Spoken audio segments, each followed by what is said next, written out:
Hello everyone, this is Anjali Singh. स्वागत है आप सभी का मास्टर क्लास यूट्यूब चैनल पर। आज हम पढ़ने वाले हैं अभी जो बहुत इंपॉर्टेंट करंट अफेयर्स है जो आपके अपकमिंग एग्जाम में पूछे जा सकते हैं, जो कि बहुत बहुत इंपॉर्टेंट है। और आपका एसएससी का एग्जाम होने वाला है, बैंक का एग्जाम होने वाला है, और एसबीआई के बैंक क्लर्क का भी एग्जाम होने वाला है, बिहार का भी एग्जाम होने वाला है, और यूपी पीसीएस प्री का भी अक्टूबर में पेपर है। और जो भी यूपीएसआई और यूपी कांस्टेबल की वैकेंसी आप लोग जानते होंगे आ गई है, उसमें भी ये सारे प्रश्न पूछे जा सकते हैं, जो कि बहुत से हम लोग 10 मिनट में इसको कोशिश करेंगे कि ये जो इम्पोर्टेंट क्वेश्चन है उसको कर लें। तो चलिए शुरू करते हैं, टाइम वेस्ट नहीं करना है। प्रश्न पहला है, फिच ने भारत की फाइनेंशियल ईयर एफवाई मतलब फाइनेंशियल ईयर 2025-26 की जीडीपी वृद्धि दर कितनी अनुमानित की है? तो इसका जो आंसर हो जाएगा 6.9। व्याख्या क्या है? मजबूत घरेलू खपत और सेवाओं की वृद्धि को देखते हुए अनुमान बढ़ाया गया है। इसका 6.5 फिच के द्वारा ये जो है ज्ञात किया गया है 2025-26 की जीडीपी दर। ठीक है, इसको याद रखना है। प्रश्न नंबर दूसरा है, नए जीएसटी सुधार 2025 में कितनी मुख्य दरें रखी गई हैं? ठीक है, तो इसका जो आंसर हो जाएगा 5% और 18%। व्याख्या क्या है? सरल कर संरचना हेतु दो मुख्य दरें रखी गई हैं। ये आप और तथा महंगी वस्तुओं पर 40% स्लैब। यानी आप लोगों ने देखा होगा निर्मला सीतारमण ने टैक्स में कुछ चेंजेस किए हैं, कुछ सस्ते हुए हैं चीजें, कुछ महंगे हुए हैं। तो उसमें जो है 5% और 18% रखे गए हैं, और महंगी चीजें 40% पर। तीसरा क्वेश्चन है, भारत ने संयुक्त राष्ट्र महासभा यूएनजीए की फिलिस्तीन संबंधी न्यूयॉर्क घोषणा पर कैसा मतदान किया? इसका जो आंसर हो जाएगा, तो पक्ष में किया, यानी भारत दो राष्ट्र समाधान का समर्थन करता है, पक्ष में। ठीक है, भारत ने संयुक्त राष्ट्र सभा महासभा में फिलिस्तीन के संबंध में न्यूयॉर्क घोषणा पर पक्ष में किया है। चौथा है, ज्ञान भारत मिशन किससे संबंधित है? ये क्वेश्चन आपका बहुत बहुत इंपॉर्टेंट है। तो इसका जो आंसर हो जाएगा वो हो जाएगा ए, भारतीय पांडुलिपियों का डिजिटलीकरण। डिजिटलीकरण, ठीक है, इसका जो आंसर हो जाएगा ये हो जाएगा। इसका क्या है ये देख लेते हैं। भारतीय पांडुलिपियों का डिजिटलीकरण, यह मिशन प्राचीन ज्ञान धरोहर को संरक्षित करने के लिए है। ठीक है, अगला क्वेश्चन देख लेते हैं। पांचवा, संविधान का, ये भी देखिए बहुत बहुत इंपॉर्टेंट है, ये यूपीएसआई में भी पूछा जाएगा, यूपी कांस्टेबल में भी पूछा जाएगा, आप बैंक एसएससी कोई भी पेपर दे रहे हैं उसमें ये पूछा जा सकता है, बिहार के भी एग्जाम में ये पूछा जा सकता है। संविधान 130वां संशोधन विधेयक 2025 का उद्देश्य क्या है? तो इसका आंसर हो जाएगा हिरासत में 30 दिन रहने पर पद से हटाना। अनुच्छेद 75, 164 व 239 ए में संशोधित प्रस्तावित है। यानी आप लोगों ने सुना होगा जो 30 दिन हिरासत में रहेंगे उनको पद से हटा दिया जाएगा। क्वेश्चन नंबर 6 है, हाल ही में G20 शिक्षा मंत्री सम्मेलन 2025 कहाँ आयोजित हुआ है? तो ये कहाँ आयोजित हुआ है? G20 शिक्षा मंत्री सम्मेलन नई दिल्ली में। भारत ने शिक्षा में डिजिटल सहयोग और कौशल विकास पर जोर दिया है। ठीक है, और ये नई दिल्ली में आयोजित हुआ। ये भी आपका बहुत इंपॉर्टेंट क्वेश्चन है। जितने भी इंपॉर्टेंट प्रश्न है वही मैं लेकर के आ रही हूँ, और ये बहुत इंपॉर्टेंट है। ठीक है, इसके आगे भी हम लोग करंट अफेयर और हर चीज पढ़ाएंगे, नई नई नियुक्तियां हैं क्या है, वो सब कुछ पढ़ाया जाएगा आप लोगों को। क्वेश्चन नंबर 7 है, 2025 में अंतर्राष्ट्रीय साक्षरता दिवस, अंतर्राष्ट्रीय है ये, 8 सितंबर की थीम क्या थी? इसकी थीम क्या थी? डिजिटल युग में साक्षरता। व्याख्या क्या है? यह विषय डिजिटल शिक्षा और तकनीक पर केंद्रित था। ठीक है, तो इसकी थीम क्या है? यह विषय डिजिटल शिक्षा और तकनीक पर, यानी जब मैं भी आपको पढ़ा रही हूँ तो ये डिजिटल शिक्षा ही तो है। क्वेश्चन नंबर 8 है, हाल ही में किस भारतीय महिला खिलाड़ी ने 2025 यूएस ओपन टेनिस डबल खिताब जीता? भारतीय महिला खिलाड़ी ने, तो किसने? अंकिता रैना। अंकिता रैना, ये आप लोग बार बार अपने दिमाग में बैठा लीजिए। अंकिता रैना ने महिला डबल्स में ऐतिहासिक जीत दर्ज की है। क्वेश्चन नंबर 9 है, 2025 में नोबेल शांति पुरस्कार किसे दिया गया है? इसका आंसर है डी, फिलिस्तीन इजराइल शांति मध्यस्थ दल, इसको दिया गया है। क्या दिया गया है? 2025 में नोबेल शांति पुरस्कार। व्याख्या क्या है? इस दल ने शांति समझौते की दिशा में अहम कार्य किया है। इसको दिया गया फिलिस्तीन इजराइल शांति मध्यस्थ दल। 10वां क्या है? हाल ही में भारत ने किस देश के नागरिक परमाणु ऊर्जा सहयोग समझौता किया है? किस देश के साथ भारत ने परमाणु ऊर्जा सहयोग तो फ्रांस के साथ। परमाणु ऊर्जा और तकनीकी सहयोग हेतु समझौता हुआ है। ठीक है, इसका आंसर ये हो जाएगा, भारत ने किसके साथ, तो फ्रांस के साथ। 11वां है, भारत के नए मुख्य चुनाव, ये भी बहुत इंपॉर्टेंट है, भारत के नए मुख्य चुनाव आयुक्त सीईसी 2025 किसे नियुक्त किया गया है, तो विजय चौधरी।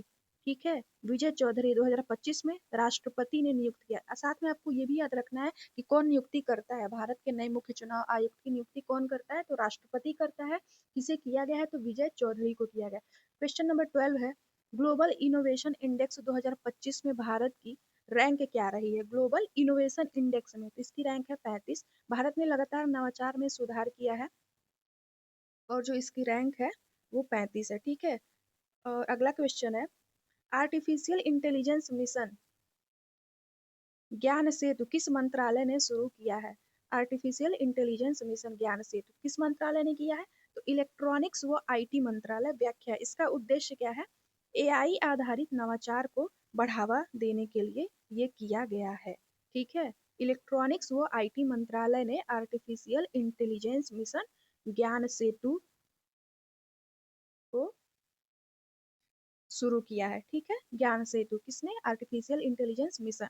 अगला क्वेश्चन देख लेते हैं, जल्दी जल्दी हम लोग कई सारे प्रश्न करेंगे। ब्रिक्स शिखर सम्मेलन 2025 कहाँ पर हुआ है, तो ब्रिक्स शिखर सम्मेलन रूस में हुआ है। रूस की अध्यक्षता में सम्मेलन आयोजित किया गया था। ठीक है, अगर आप लोग बोलेंगे तो हम वन लाइनर भी लाएंगे प्रश्न के माध्यम से, ये तो है, वन लाइनर भी हम लोग लाएंगे, उसमें भी और रैपिड फायर एकदम करेंगे।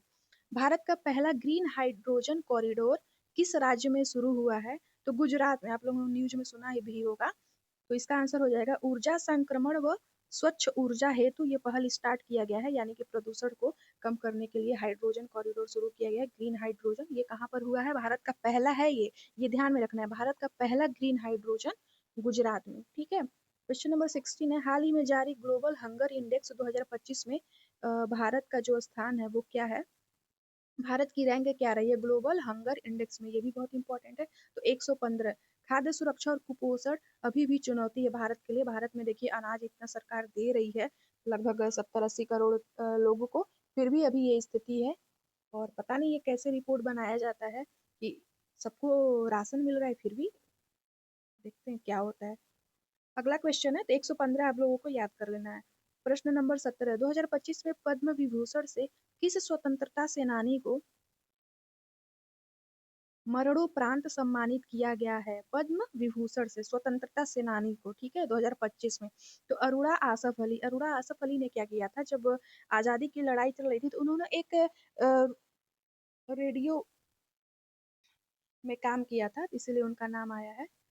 स्वतंत्रता संग्राम में उनके योगदान हेतु, ठीक है, इन्होंने योगदान दिया था स्वतंत्रता संग्राम में। अरुणा आसफ अली को क्या दिया गया है, तो पद्म विभूषण दिया गया है।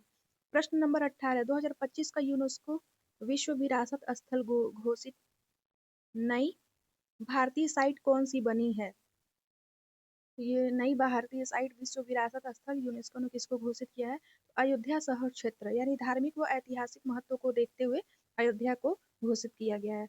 प्रश्न नंबर 19 है, भारत ने 2025 में किस देश को G20 की अध्यक्षता सौंपी, तो इसका है दक्षिण अफ्रीका। G20 2025 में कहाँ पर हुई, तो दक्षिण अफ्रीका इसका अध्यक्ष था, उसकी अध्यक्षता उसने की। भारत की अध्यक्षता 2023, यानी देखे होंगे आप लोग G20 की जो 2023 में हुई थी दिल्ली में, खूब शहर को सजाया जा रहा था और बहुत ज्यादा सफाई का ध्यान दिया जा रहा था, अब दक्षिण अफ्रीका को मिली 2025 में। अगला क्वेश्चन है, हाल ही में किस भारतीय शहर को 2025 ग्लोबल स्मार्ट सिटी अवार्ड मिला है, तो ये इंदौर को मिला है, स्मार्ट कचरा प्रबंधन और डिजिटल सेवाओं हेतु इंदौर को मिला है। ठीक है, ये तो हमेशा सही साफ रहता है। मिशन शक्ति किससे संबंधित है, 2025 मिशन शक्ति 2, तो इसका संबंध महिला सुरक्षा से है, तो नाम से भी आप लोगों को पता चला हुआ, शक्ति का नाम अक्सर लेडीज के लिए यूज होता है, दुर्गा जी के लिए यूज होता है। राज्यों में महिला सुरक्षा योजनाओं को समन्वित करने हेतु। अगला क्वेश्चन है 22वां, गगनयान मानव अंतरिक्ष मिशन का पहला परीक्षण कब किया गया था, तो सितंबर 2025 में इसरो ने पहला मानव रहित परीक्षण सफलतापूर्वक पूरा किया, ये इसी मंथ की बात है।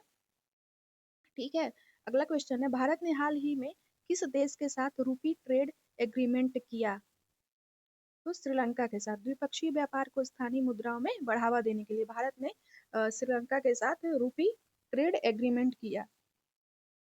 श्रीलंका होगा इसका। अगला क्वेश्चन है 24, 2025 में भारत का सबसे बड़ा सौर ऊर्जा पार्क कहाँ उद्घाटित हुआ है? तो राजस्थान में, आप लोगों ने न्यूज में देखा भी होगा कि भारत का सबसे बड़ा सौर ऊर्जा कहाँ पर, तो राजस्थान में थार मरुस्थल क्षेत्र में 5000 मेगावाट क्षमता का पार्क। अगला क्वेश्चन है question number 25, internet governance forum 2025 किस देश में हुआ? तो भारत में ये हुआ है। भारत ने पहली बार इस वैश्विक सम्मेलन की मेजबानी की है। तो थैंक यू सो मच आप लोगों को ये वीडियो देखने के लिए। वीडियो को ज़्यादा से ज़्यादा लाइक करें, शेयर करें, ठीक है,